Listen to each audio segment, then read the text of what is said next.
For 3 full years, I was that grandmother who never turned anything down.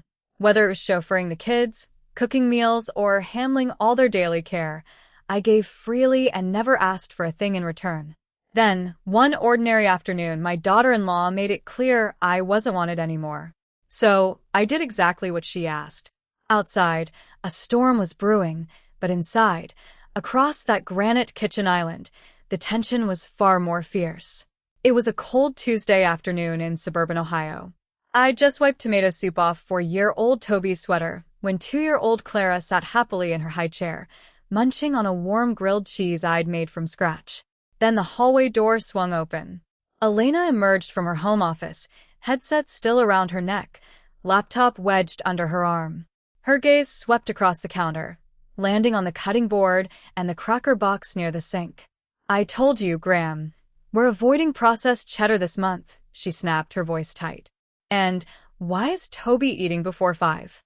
You're destroying their whole bedtime routine." "He was crying from hunger after preschool, Elena," I said, calmly rinsing the spatula.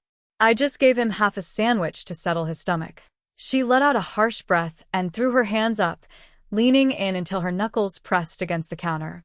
"You never follow my system. Every week you leave a mess and throw off their schedule.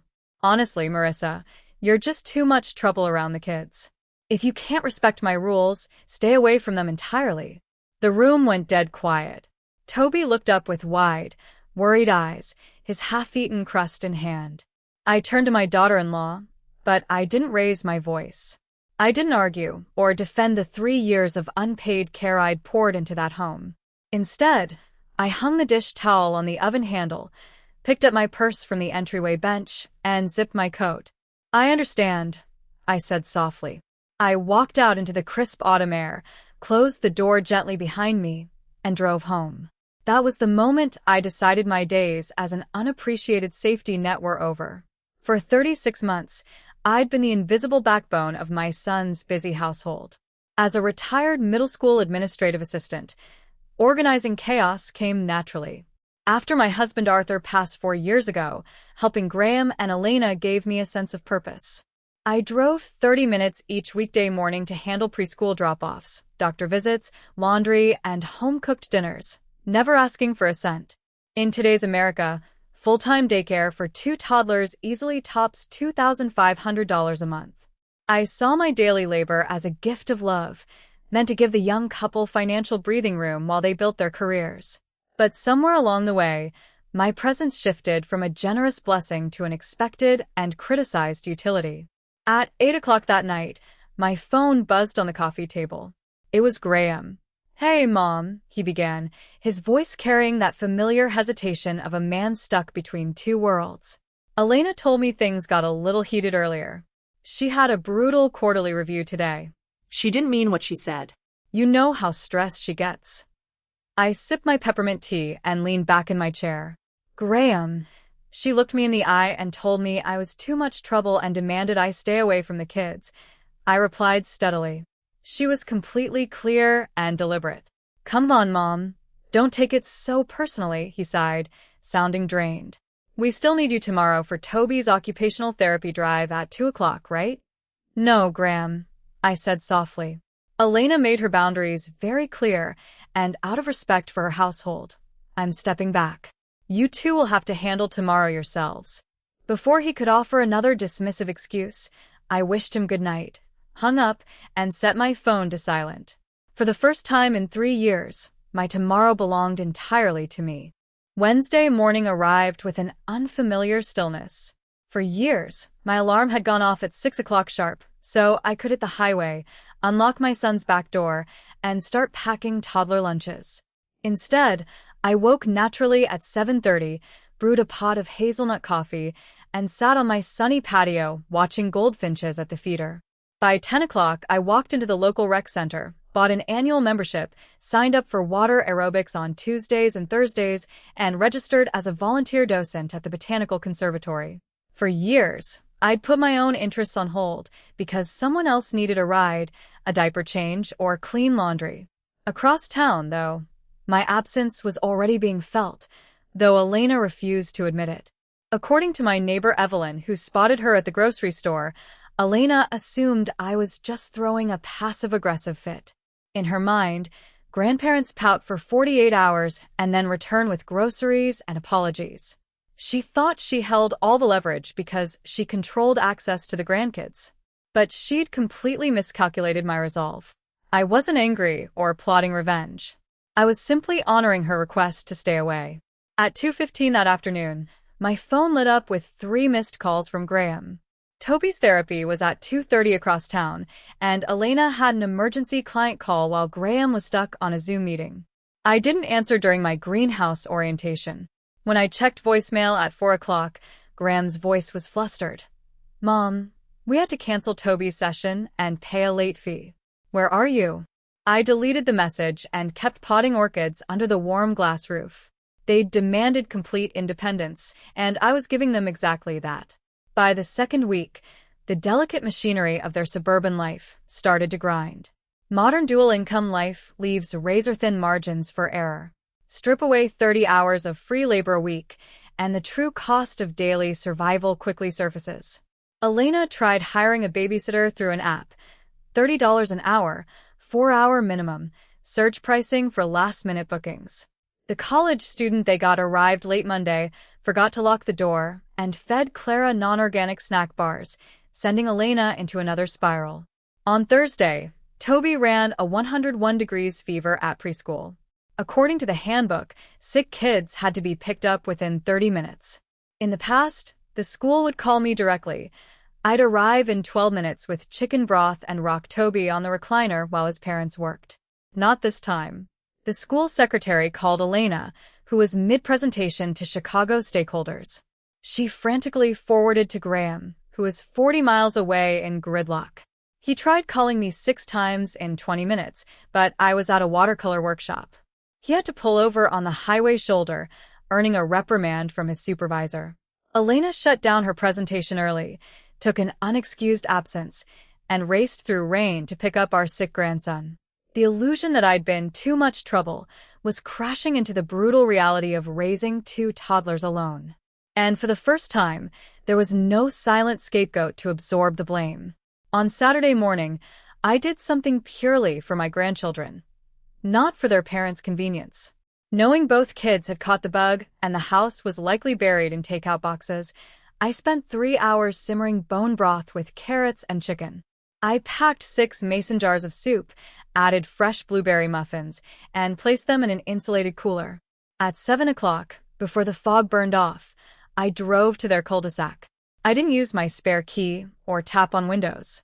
I just set the cooler on the front porch beside the doormat, with an index card reading, "For Toby and Clara, reheat on low," and drove away. Later that afternoon, Graham texted a photo. It was the worn blue spiral notebook I'd left near the microwave the day Elena dismissed me. For 3 years, I'd logged pediatric dosages, doctor numbers, diaper rash brands, and preschool dress codes inside those pages. Elena found your notebook in the cabinet. His text read, "She didn't know you tracked Clara's eczema flare-ups with humidity changes. Mom, please let us pay you for gas. Let us make this right." I read it on my porch, feeling a quiet sadness mixed with clarity. They still saw my devotion as a transaction, something to smooth over with gas money or a quick Venmo. I replied simply, "The soup is for the children. I don't need gas money. Enjoy your weekend." I put the phone away and tended my ferns. Love should be accepted with gratitude, not purchased after the fact to ease a guilty conscience. By the 3rd week, my calendar looked completely different. Instead of carpool routes and laundry cycles, I had book club meetings, morning laps, and weekend road trips with my longtime friend Nora. We drove 3 hours north to Lake Erie on a crisp Friday, stayed at a cozy bed and breakfast, browsed antique markets, and ate fresh perch at a lakeside tavern without checking our watches. During dinner, my phone buzzed with a message from Graham. "Mom, are you free Sunday? Elena wants to invite you over for brunch." I read it carefully, a classic peace offering from people who didn't want to discuss the real issue. Scrambled eggs and awkward small talk to pretend the insult never happened, followed by a request to watch the kids while they ran errands. I sipped my white wine and typed, Thanks for the invite, Graham, but I'm out of town with Nora until Monday evening. Give the little ones hugs for me. Nora smiled gently. How does it feel to say no? Strange, I admitted, gazing at the harbor lights.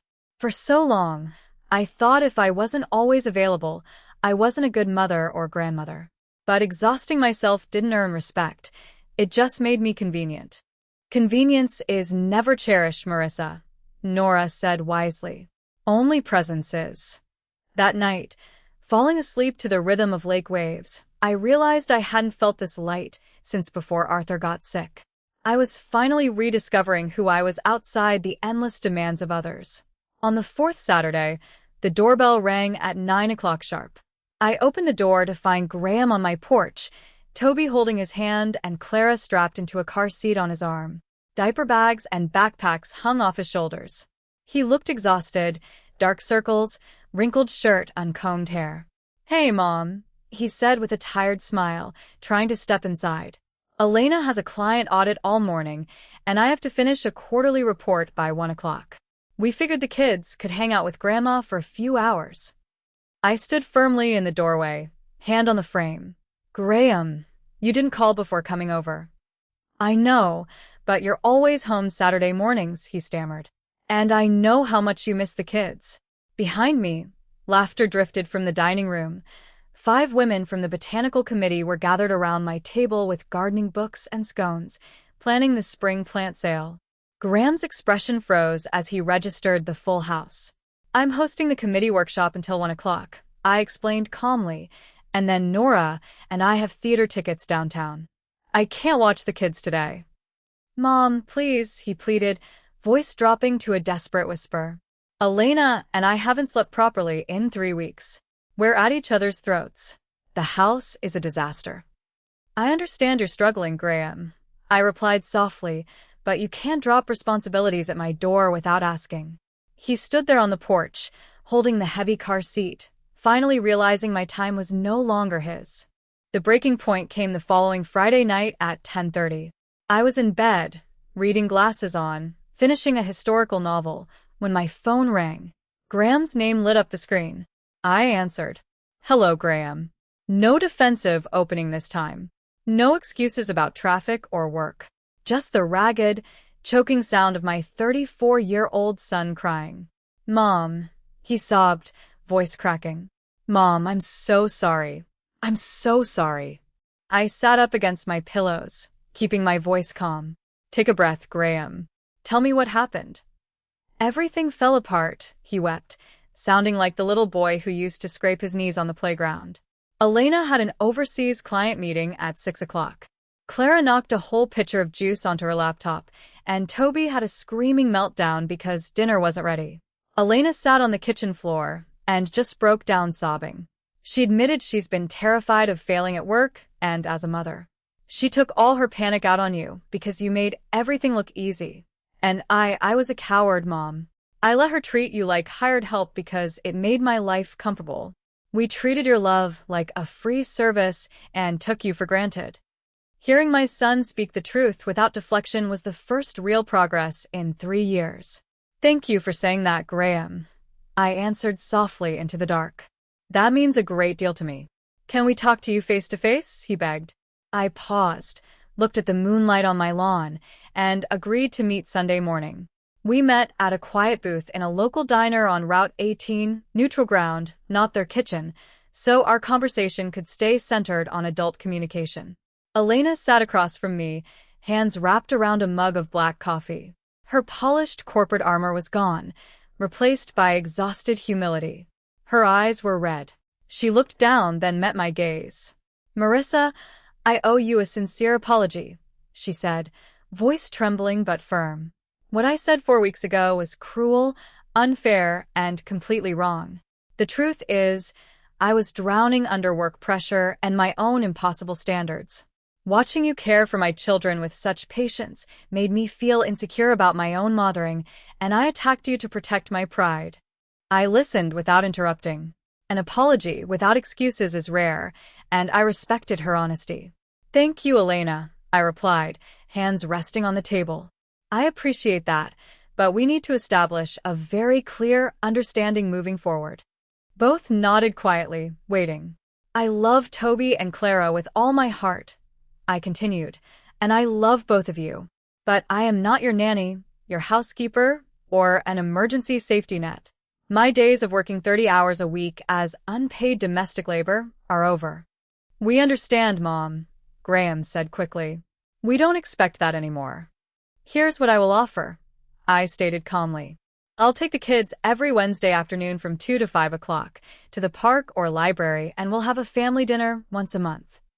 They agreed without hesitation, finally understanding that true family love requires clear, healthy structure. 6 months have passed since that morning at the diner, and our family rhythm has transformed into something sustainable and genuine. Graham and Elena made tough practical adjustments. They enrolled Toby in an after-school program, hired a cleaning service twice a month, and reorganized their telecommuting schedules, Graham taking Friday afternoons, Elena Monday mornings. They cut back on pricey vacations to afford professional support, but the daily tension in their marriage dropped significantly.